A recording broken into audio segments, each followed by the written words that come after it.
Thanks very much. It's a real pleasure to be here today. Dance music is my first love, although I work in television right now, helping people who create great TV shows to find audiences. And before that, I had the pleasure of working in the music industry with artists like Swedish House Mafia and David Guetta, and even the Beatles, again, helping them to understand audiences and helping them to find and connect with audiences. So that's what we're going to talk about today.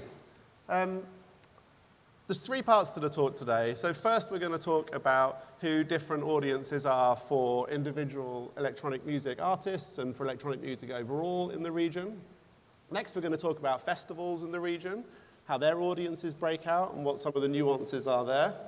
And finally we're going to talk about genres and whether the dance music genre is increasing or decreasing and how it's trending across Asia-Pacific. So we'll start looking at electronic music overall. And to do this, what we've done is to pull a list of all of the top 100 DJs, plus some of the DJs who are with us over the next couple of days. And we've looked at all of their followers on Twitter. So who follows any one of these DJs on Twitter? The answer is that it's 568,000 people across Asia-Pacific that follow at least one of those artists. So this is our pool of dance music consumers in Asia. We're using Twitter because what we can do here is to not just see who those people are, but to see what other interests they have, what else they follow, what else they care about in their life. It's such an amazing tool.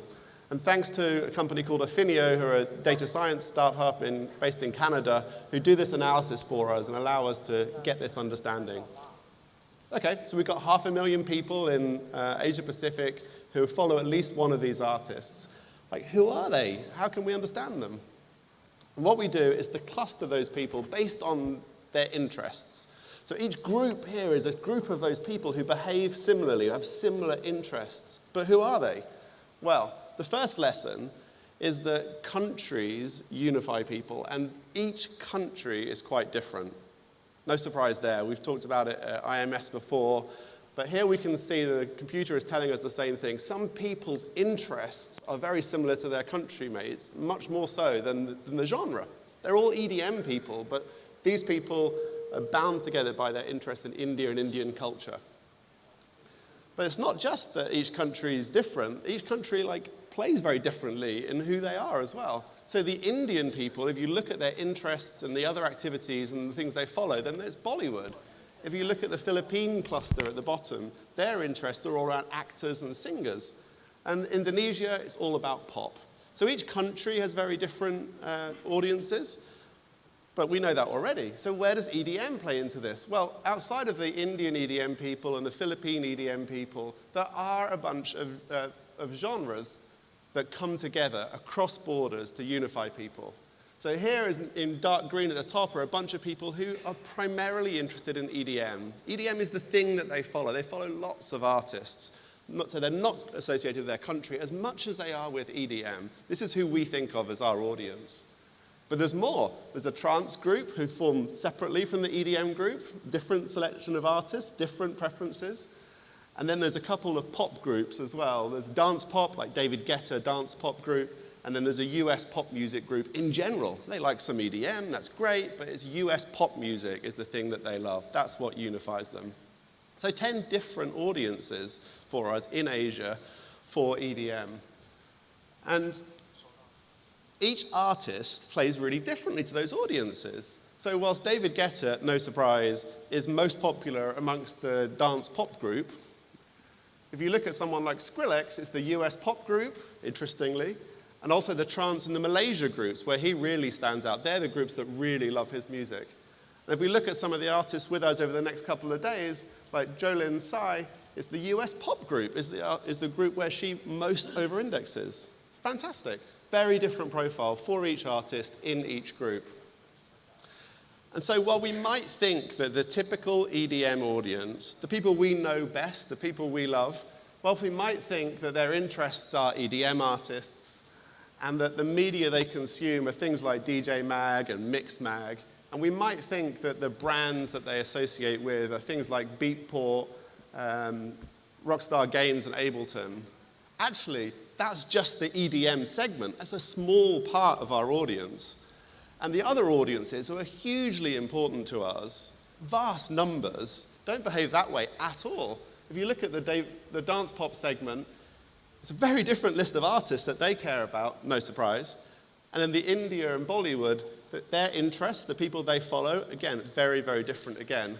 And it's the same with the media, and it's the same with the kind of brands.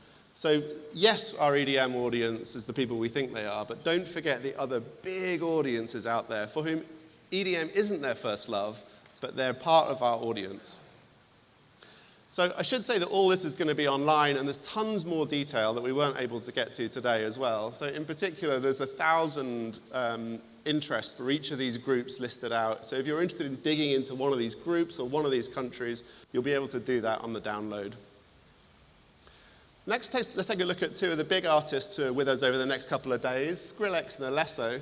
And if you look at their audience, just people who follow either Skrillex or Alesso in Asia-Pacific, you get these segments, something like what we saw before. So there's some country segments in there, the Philippines. Now we've got a Pakistan and Bangladesh segment that's formed. And we've got this EDM cluster as well. So something like what we saw before. What we're able to do is to, again, say, for each cluster, who do they prefer? Is it Alesso or is it Skrillex? And you get a really interesting pattern. So do you want to have a guess? Who do you think, which artist do you think over-indexes, which is the most popular in the EDM segment? Shout. Alesso, Skrillex. Okay, we're split. Who do you think is most popular in Indonesia? Skrillex. Okay, who do you think in EDM pop segment? Yeah, David Guetta, yeah, right. Of these two. Okay, so here's the answer. So Skrillex totally dominates some of these segments, particularly in Nepal, Myanmar, Pakistan, Bangladesh, and EDM pop. He's way more popular in those segments than Alesso is. But Alesso is way more popular than Skrillex in the EDM cluster in Indonesia and India and the Philippines. And Australia kind of splits two ways. The Australian cluster likes both of them. It's really interesting. So let's take a look at how we apply this to festivals. This is the other big thing for us. And we pulled a list of all the festivals we could find in Asia-Pacific and tried to look at the audiences for all of them. So we've got things like Zookout and Maya and Neverland, Ultra Japan and Wonderfruit. But unfortunately, Twitter not being as big as it could be in some countries, like China, only certain festivals really work for this analysis. Only certain of them have enough following. So all in all, across all the festivals, we pulled a universe of like 43,000 people who are dance music festival people in the region. And how you might use this for festivals, if you're programming a festival or running a festival, is to think about the kind of brands that you partner with to support the festival and to better engage the audiences. Think about the kind of artists that you program, particularly if you want to get beyond the top 100. Who are the next 100 artists that each of your segments are really interested in? Think about which media you promote the event in, so you can talk more directly to your consumers, and it's not obvious which media it should be for different segments. We'll show you that. And to think about the kind of celebs you associate with or bring or partner with for the festival. So lots of different ways. Let's take a quick look at Ultra Japan to start with. Here's how the segments break out. And of course, you've got the Japanese EDM segment that breaks out there. Their love is EDM. But there's only, and then there's an EDM male segment. It's a very male-skewed EDM segment down there as well. And then you've got a global EDM segment, people who are like interested in very global artists. But you also have a couple of really interesting ones, like this fashion segment. There's a whole bunch of people who primarily are interested in fashion. And down here you've got a bunch of very female-skewing segment who are very interested in models. So you've got fashion models, and at the top you've got female pop and gossip as well. So you've got some really interesting segments to target outside of the core EDM consumer that we know and love. And of course, each of these segments has really different things that you would do to engage them. So for Ultra Japan, overall on the brand side, here's a list of brands that the most popular amongst people who follow the festival. And here's a list of the media that you would reach out to and to engage the audience. Here's a list of the DJs. Again, here's just the top 10, but in the download, you've got the top 1,000. And here's the kind of fashion-y type people or magazines, since fashion is so important to this audience. And to contrast it, obviously it's very Japanese, we took a look at Zookout Festival as well in Singapore, And you get a really, really different list, on across all of these elements, although the top 10 DJs is somewhat similar. We've got the chain smokers appearing here right in at number 3, which wasn't on the previous list. And as soon as you go beyond the top 10, you get a much more interesting list that's very different from other festivals.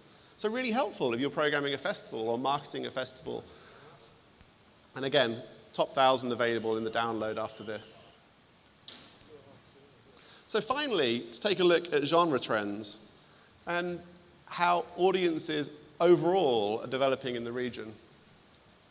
To do this, we're going to use Google Analytics, Google Trends, which is the analysis of people who are searching for electronic dance music in Google, which is a really good data source everywhere outside China. And what we're going to do is to look back from 2012, from June 2012, when I was last at IMS, and where the electronic dance music as a phrase, it's a remarketing, rebranding effort led by the US, had largely been established. So EDM was a phrase. It was in wide use by this point. What happened in searches for EDM by each country over time between then and today? And we'll index everything back to 1. So 1 is where they were in June 2012, and let's see where they are today. So globally, worldwide, across all countries in the world, EDM as a search term grew and grew and grew in popularity. Then it kind of peaked a little bit, and it's been a little bit of a slow decline since then, but ending up twice as big as it was at the start. So twice as much interest, twice as popular as it was at the start. That's great. If you could double your business, that would be fantastic. But let's take a look at some other countries. In the UK, we rode the same wave as the global wave, ended up a little bit lower, 1.9, but it's roughly the same, right? And in the US, pretty similar, up, and then down, ending at 2.3 times. So still like pretty good growth. So that's some benchmarks for us. Of course, we care about Asia-Pacific. Oh, sorry, also Australia, very similar story, 2.2, very similar trend. So we care about Asia-Pacific. Let's clear all that off and just look at Asia-Pacific countries. What I want you to do here, if you're from one of the countries that I mentioned and they did well, I want you to cheer, okay? Oh, you sound very skeptical. It's too early in the day. Right. Thailand, you don't need to cheer for Thailand. Thailand is the exception, right? So it went up and up and up with the global trend and then down. Not great. 0.8 times where it was. Actually ended up worse than at the start of the EDM boom. So something's going on. Clearly they got traction and clearly they lost traction. So look forward to hearing more about that from panels over the next couple of days. That's the only one you don't need to cheer for. Who's from the Philippines? Oh, come on. 2.5 times, beating the global average. Well done, Philippines. Korea. This is not working. 2.6 times the global average. Okay, cheer if you've been to one of these countries. Singapore, 2.6 times. Thank you. These are big numbers, by the way. Malaysia, 3.1 times increase. Come on, no one's been to Malaysia. India, 3.8 times. Here we go. Oh, come on, now we're going. But now I've had to squash all those great successes down, all those big numbers. Let's take another look again. 3.8 times, 2.6 times. These are big growth numbers for EDM. We've squashed them all down because there's a couple of countries left and they won't fit on that graph. That's good news. Who's left? Japan, 18 times the search volumes. Now we're talking. 18 times as popular now as it was at the start.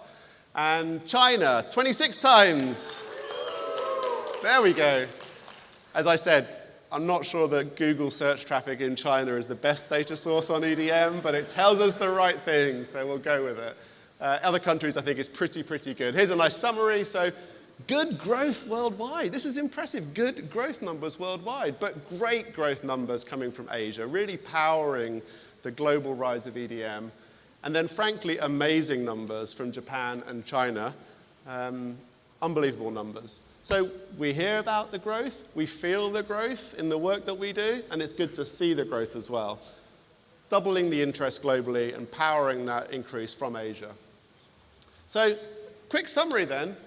By way of talking about audiences, each country is unique. We know that, and we can see it through this data. Many people are defined by their country. So there's plenty of people in each country who like country-related interests define them. That's what we see here. But EDM is unifying. EDM has the ability to bring people together from across countries. All those segments that were labeled EDM, they're cross-country, unified groups of people who love EDM. That's who we know and love as our audience, bringing people together across borders. And nowadays, thanks to the same technology that's disrupting our industry, we've got these amazing powers to be able to reach in and understand our consumers, to understand where they shop or what brands they love or what media they consume, which artists they like. We've got this amazing ability. We can do this. So thanks for that. And finally, on global trends, amazing boom globally in EDM, but really powered by Asia. So well done, everybody here. Thank you.